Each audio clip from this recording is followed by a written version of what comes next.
陪你讀金句。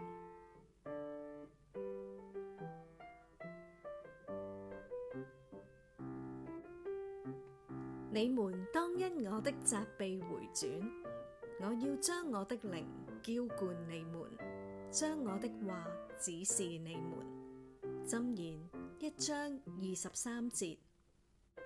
箴言呢段經文如同一道光，指引我哋從自省走向豐盛，其中包含神對我哋生命嘅計劃。責備回轉並唔係為咗定罪，而係神慈愛嘅校正。當我哋放低自我嘅執着，因着神嘅提醒而願意回轉，呢一步正係開啟祝福之門嘅鑰匙。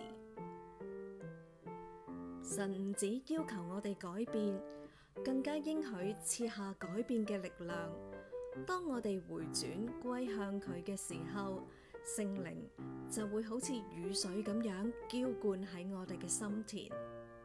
澆灌並唔係點滴嘅微雨，而係好似大雨咁樣傾盆而下嘅供應，令到疲憊乾渴嘅心靈重新得着滋潤。當聖靈充滿我哋，神嘅話語就唔再係生硬嘅教條，而係活潑嘅導航。佢會親自引導我哋睇清楚前方嘅迷霧，使到我哋喺紛亂嘅世界裏邊擁有屬天嘅智慧同埋判斷力。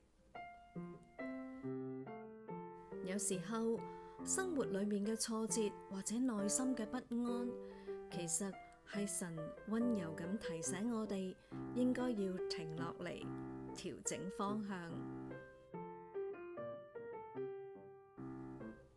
神嘅應許從來唔會落空，只要我哋願意回轉歸向佢。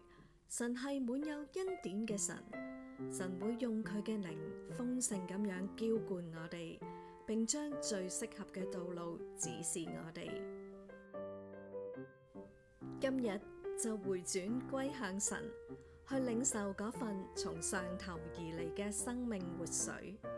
願你喺聖靈嘅滋潤中滿有平安、智慧同埋重生嘅力量。